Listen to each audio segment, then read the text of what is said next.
Hi and welcome back to my channel. In this video you have my February wrap-up and my March TBR. Now granted, I film these separately, so you will see me in something else for my March TBR. But I am here on March 1st to wrap up or to talk about my February reading. So I will have the stats displayed over here probably, but I also have them written down, so I will be glancing down a few times. I read 25 books this past month. At a certain point, I thought I was actually going to be able to read more books in February than in January, but then the last two books ended up taking a little bit longer. If you count number of days, percentage-wise, like per capita almost, I read more. That 25 number does not include the one DNF that I had. I will mention that in a moment. Total pages are 8,600 or 8,600. Total hours listened is 57. I'm definitely leaning more on audiobook lately, especially since I'm trying to get through more of my cross-stitching project. When it comes to my owned TBR, I don't have a graphic for this one, but I brought in 16 books and I read 18 of my owned TBR. Now, granted, one of those was the DNF, but I removed 18 books from my owned TBR, which is a net -2. Which is pretty good. That seems like a manageable, reasonable number. When it comes to genre, fantasy again wins, but not by as much of a margin as it usually does. I am trying to broaden the genres that I read in. Fantasy had 11, contemporary had 7. I think that was a lot of the other books that I read aside from those for the projects. I had 3 historical, I had 2 mystery plus 1 DNF, so a total of 3 in the mystery category.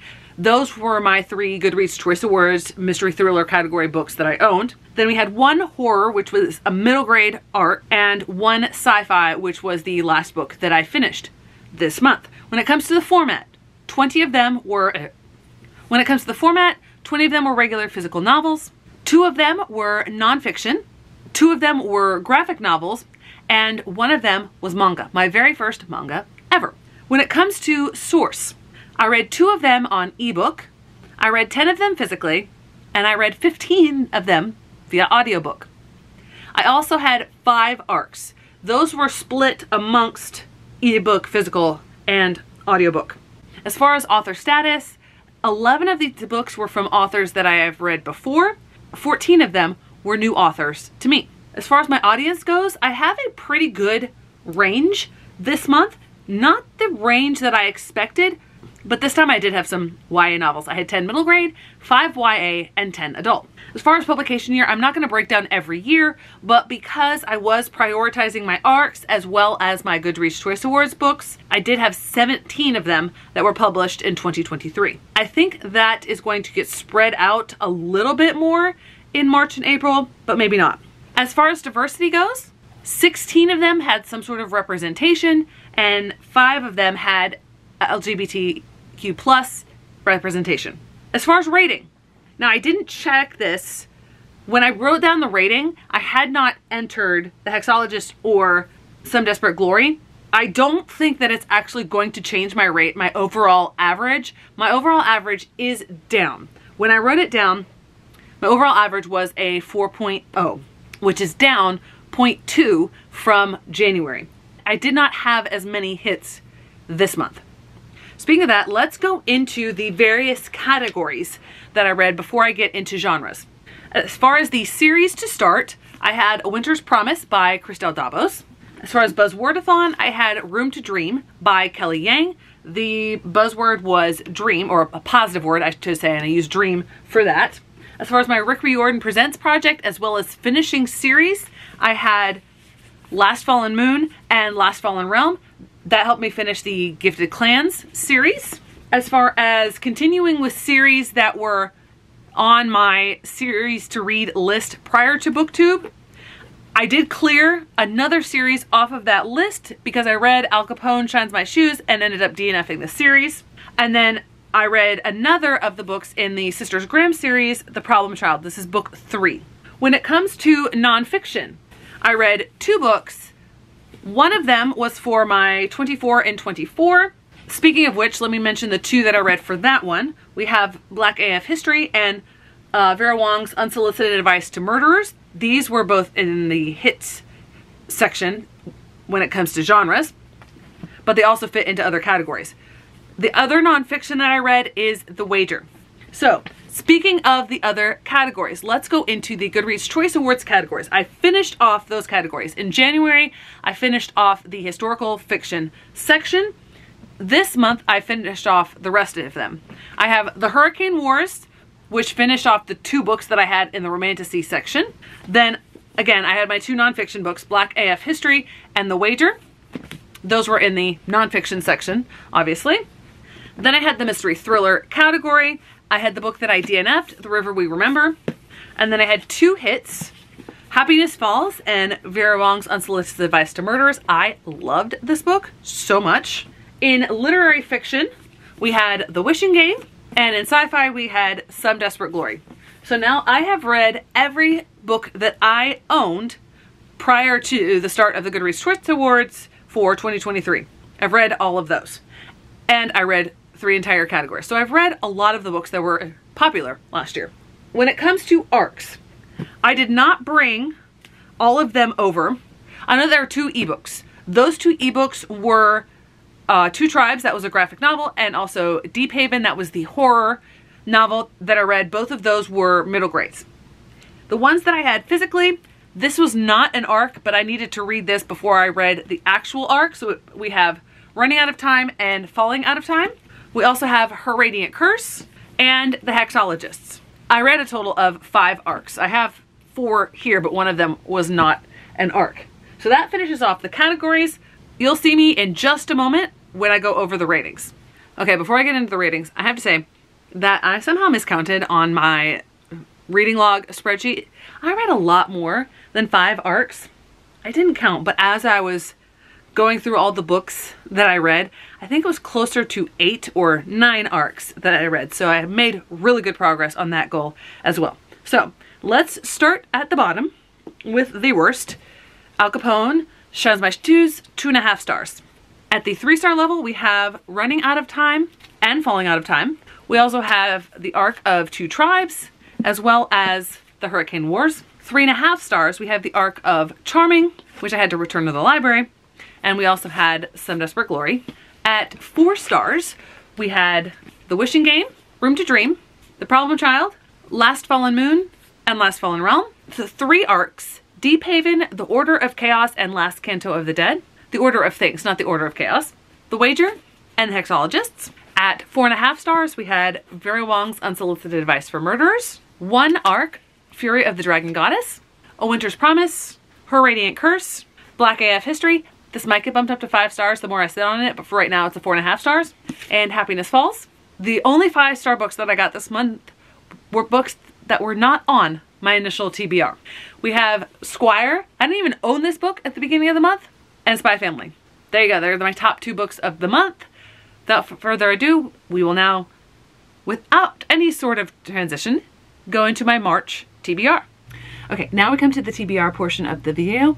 It's been a while since I filmed with this backdrop. I figured it was fitting since we're talking about a TBR and this is my owned TBR. The thing that is going to be driving my TBR this month is a month-long readathon, the first one of 2024, and that is Realmathon.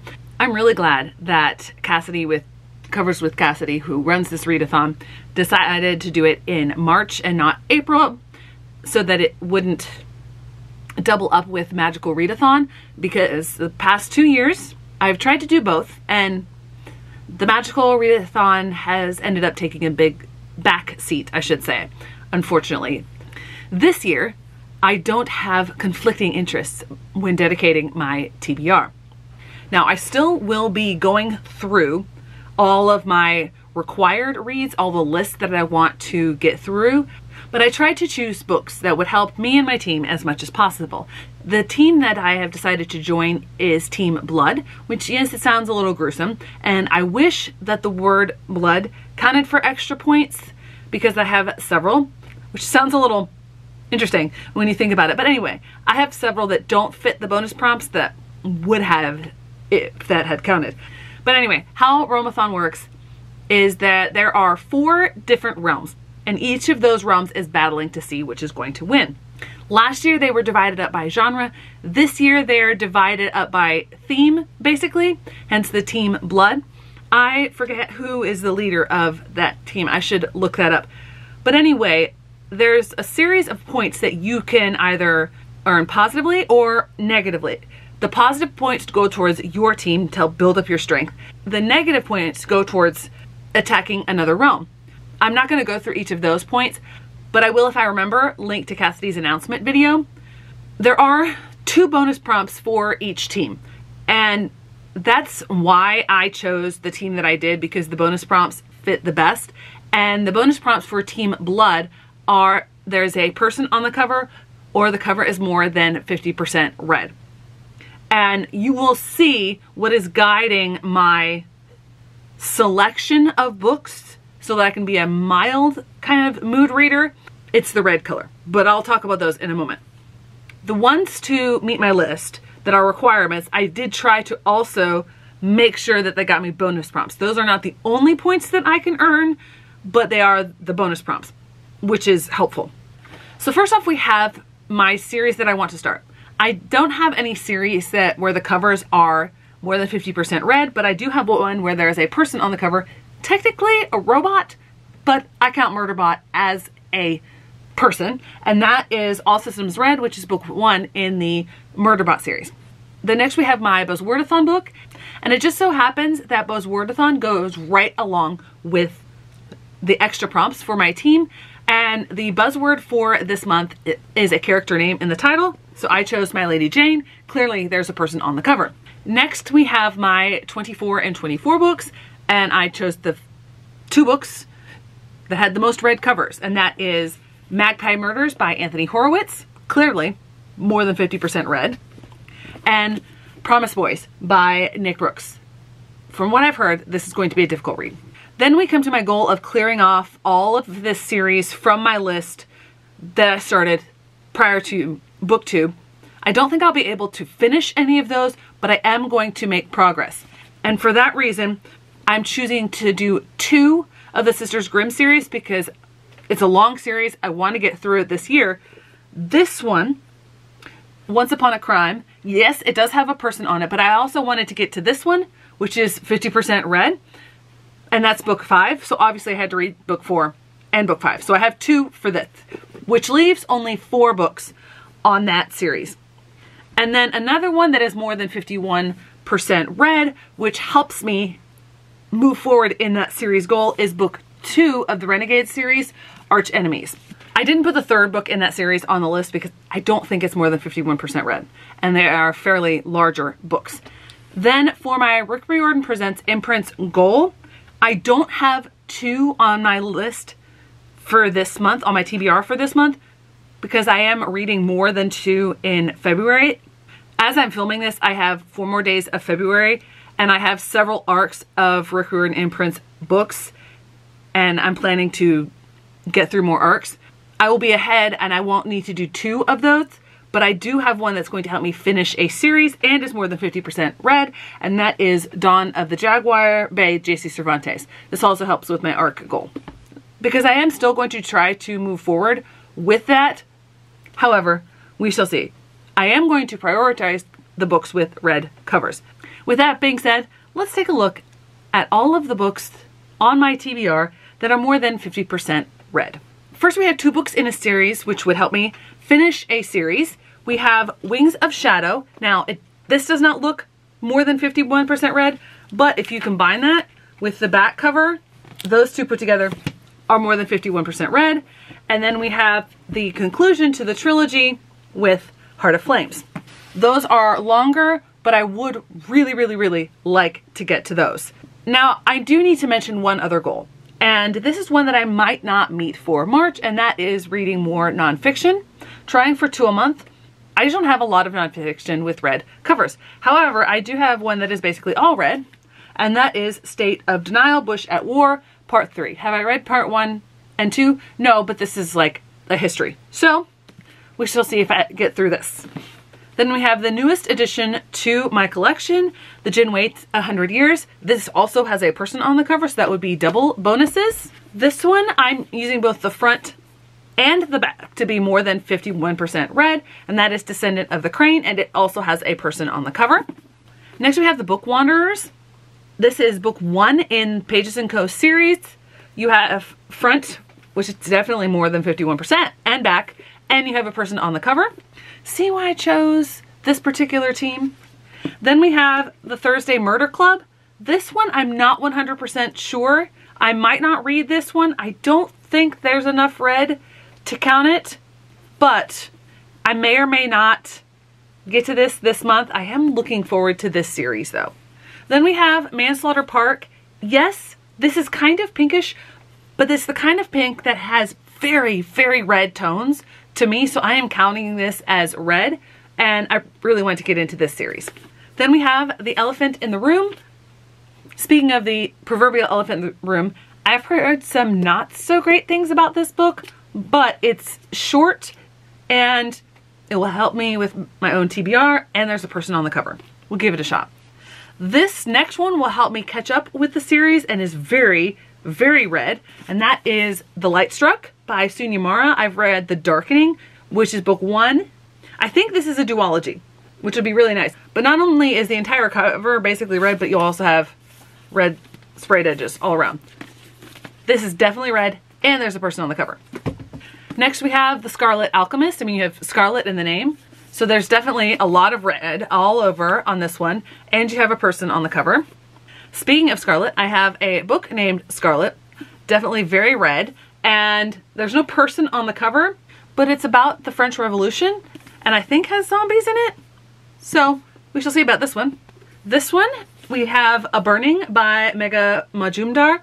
I thought at first this was nonfiction. It is not, but we've got another one that is more than 50% read. Then we have Sing Unburied Sing by Jesmyn Ward.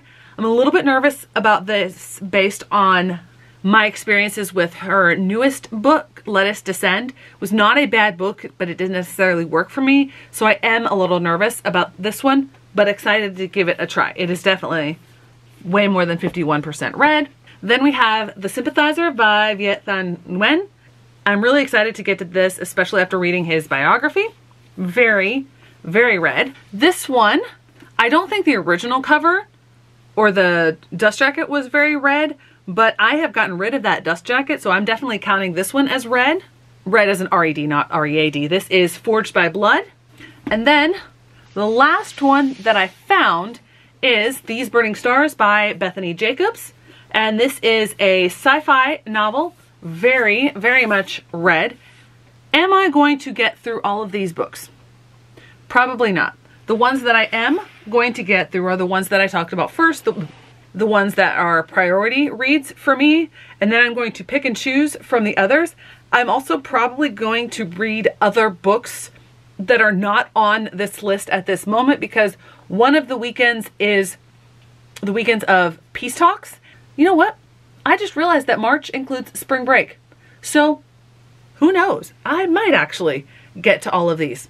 Now that I said that, I kind of want to get to all of these.